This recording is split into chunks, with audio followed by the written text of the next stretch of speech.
Leonardo's speech yesterday was very much about the art of acting. And I'm wondering for you, as an actor with your whole experience, what makes a good actor? I think one thing is to be just not to,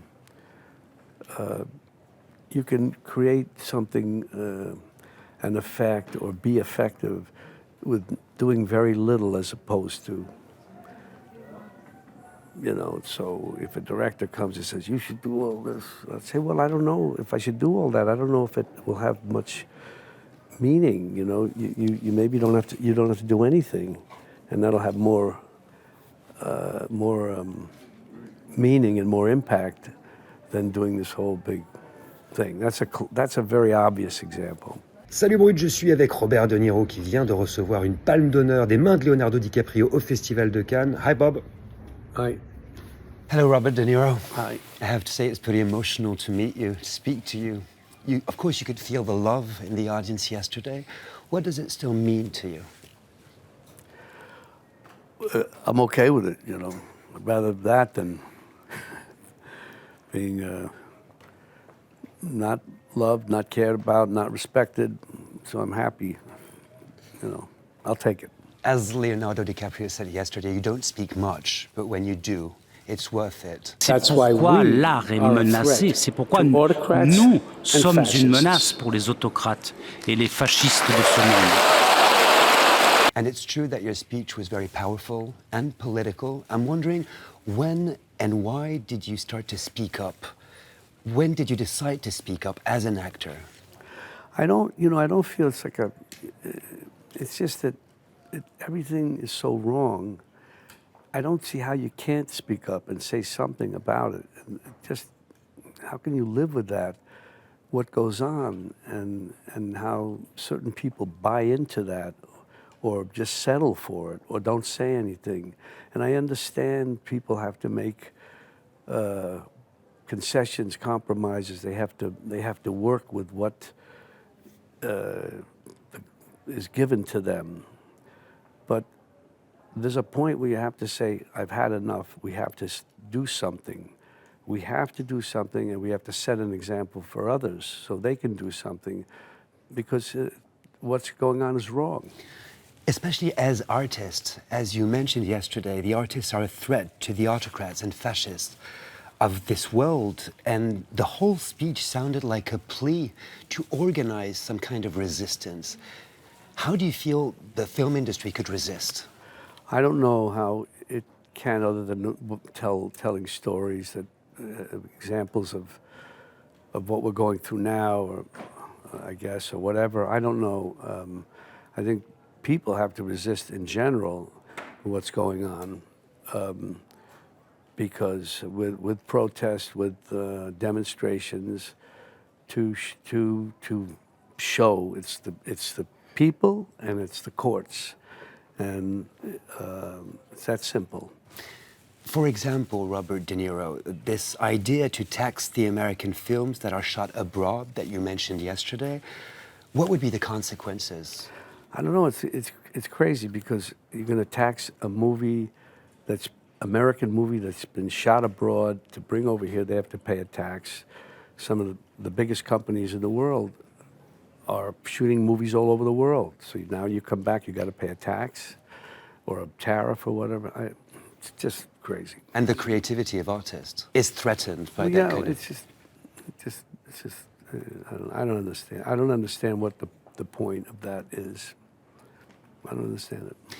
Actually, it makes a lot of sense that you were honored here in Cannes for your whole career. In your speech, you mentioned iconic films from Mean Streets to Killers of the Flower Moon. We were all thinking of Taxi Driver that won the Palme d'Or in 1976. Between you and me, what is the most powerful and emotional memory that you have in Cannes?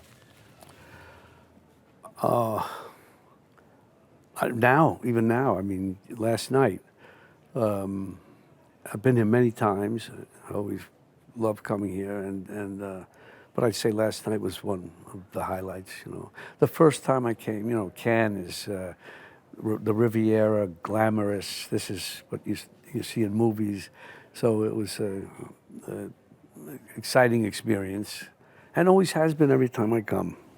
You know, I'm thinking of this amazing image of you and Martin Scorsese 2 years ago when you were supporting each other to reach the top of the Cannes steps. And it seemed to me as an image of a lifelong friendship.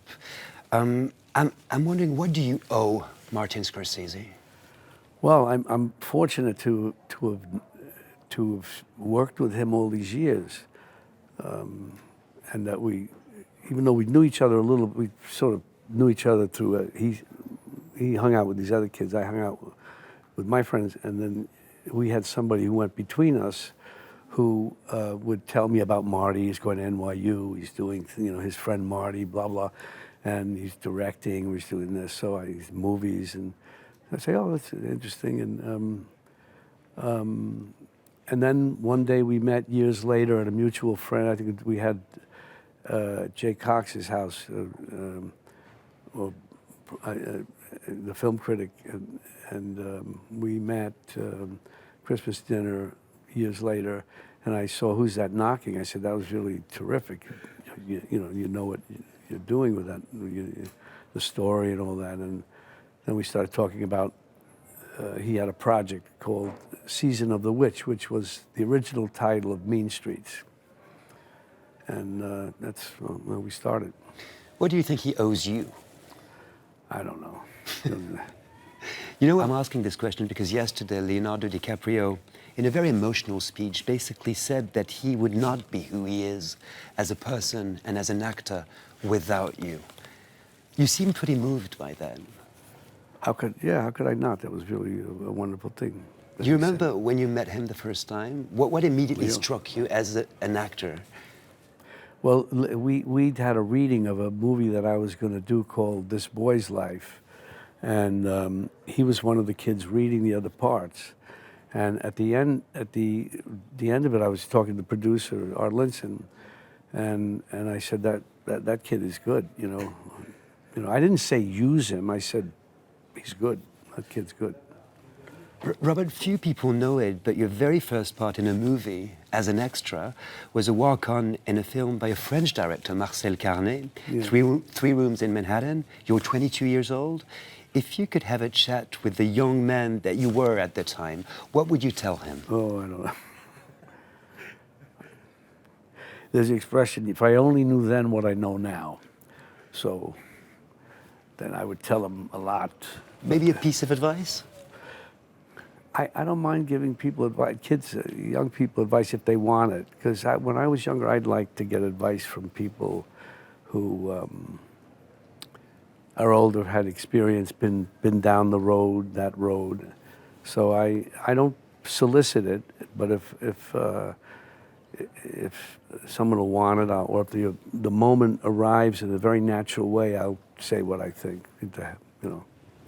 What about shooting with more French directors? Are there French directors you would have dreamed to work with? I don't know. There are many great French directors. I was very impressed with the Audiard film. It really was very special. Emilia movie. Perez? Yeah. But I don't know. It's hard. You say you want to work. You got to find a project that's going to work for you, for the director, for the people. It's not so easy. It sounds easy, but it's not.